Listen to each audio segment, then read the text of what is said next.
So I recently saw a reel, because I don't have TikTok anymore, so I'm lame and I use reels, where someone was explaining some like red flags that people will say to them, and they're like, I don't trust you if you say these things. And one of them was, I don't trust people who don't have fat friends. And so I opened the comments because I really wanted elaboration on another one of their points that I thought was quite interesting. And most of the comments were talking about that point about not having fat friends. And honestly, most people fundamentally misunderstood that point. And I think similar sentiments like, I don't trust people who don't have black friends or gay friends or trans friends or disabled friends. I think when people hear that, they always fundamentally misunderstand what someone is getting at when they say that. And it annoyed me so much. I'm filming a long form yap into the void about it. Because I think a lot of people assume that this is a tokenistic talking point, and that what someone is saying is that you need to check boxes to be a good person and to virtue signal and show that you are, in fact, a good person who has a black friend and a disabled friend and a queer friend and a fat friend and maybe even a friend who's a little bit older than you. Crazy, you know, really getting diverse with it. And therefore they are a good person, therefore they are a good leftist or liberal or however they choose to identify politically. That's not at all what I've ever understood that talking point to mean. I think it's just a more specific way of saying you are who you surround yourself with.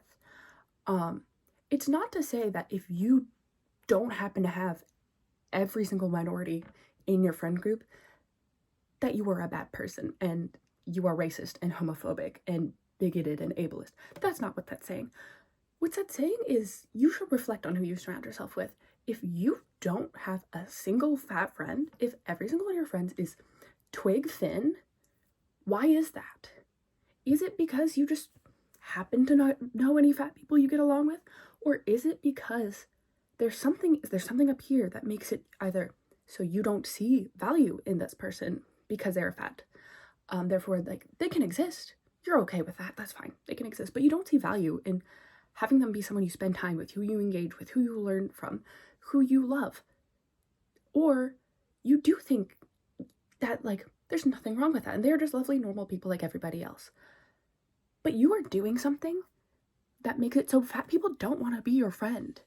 And there's something you need to unlearn that you haven't unlearned yet. Maybe, yeah, you think fat people are great. You know cool fat people. But you still will advocate for toxic eating behaviors, or you will still make jokes about people's weight or comment on their bodies unnecessarily. That will make people uncomfortable, not want to be your friend at all. It's not about checking off the box of every single person so that way you can say that you can befriend a certain group. It's about actually truly valuing these individuals who happen to be part of these groups. And if you really want to be friends with these people, either make sure you're unlearning toxic behaviors that lead to discriminating against these minorities. And yeah, I'm using fat people as an example because that's what prompted me to think of this, was an example using fat people. But this applies to any minority. If you're a man and you want to be a feminist, but you're finding women don't necessarily want to be around you and you think you're doing what's right, maybe it's because you actually are being misogynistic. You are displaying some patriarchal behaviors that maybe make women not want to hang out with you as much as you think they do. Maybe like you're a white person and you notice that your friend group is lacking diversity and you want to make sure that you are including people of color in your friend group when you are socializing, making sure they are feeling seen and included. But if you, or if someone around you that you are not calling out is making problematic statements, making racist jokes, that's going to show to those people of color that this is an unsafe space. And even if maybe you don't make those jokes directly, if your buddy Josh, sorry to my friends who may be named Josh and watching this, but if your buddy makes a racist joke and you let that slide, that's an endorsement of that comment. The environment you create shows what kind of people want to be around you. And if you make an environment where you don't have any fat friends because they don't want to be around you or the people you hang out with, then you're not going to have any fat friends. And that's going to tell fat people not to trust you and not want to be around you. Of course, there's some exceptions to every rule. I'll point them out. If you grew up in a mostly white town, obviously you're probably not going to have a very racially diverse friend group, or even maybe not a lot of queer friends, because probably also conservative. It's a small all-white town. That's understandable how that came to be. You shouldn't hunt down the few people of color in your small town just to befriend them just because of their skin tone. That's weird. That is weird. But if one of your friends says something ignorant or intentionally hateful or commits a microaggression, you call that out. Without hesitation, you call that out. Don't leave things unchecked. Don't leave yourself unchecked. If people truly want to be around you, they will. They will make time for you. They will be part of your community. But if there's certain people that are lacking from your community, that's a you problem. That is fully a you problem. And you're going to have to read some theory. You're going to have to be willing to learn. When if you try and make friends with someone and you fuck up, you listen. You listen to exactly why someone might call you out. You take that to heart. You contemplate. You apologize sincerely. The statement, I don't trust people who don't have fat friends, is not saying go out tomorrow and befriend the nearest fat person you see. What it is saying is when you meet someone who is fat in your community, treat them like a person.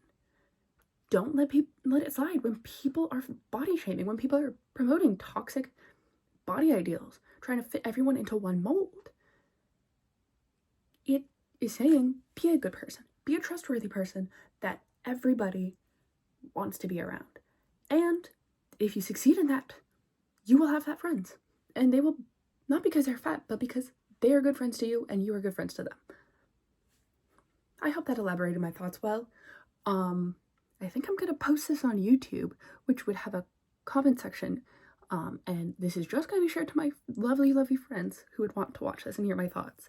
And more importantly, please discuss with me. I'm losing my mind without seminars because it's summer term.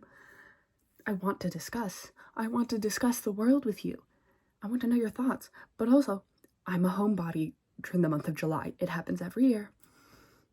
But please talk to me. Let me know your critical thoughts. Think about the world. Analyze it. Talk to me, please. Okay. Bye.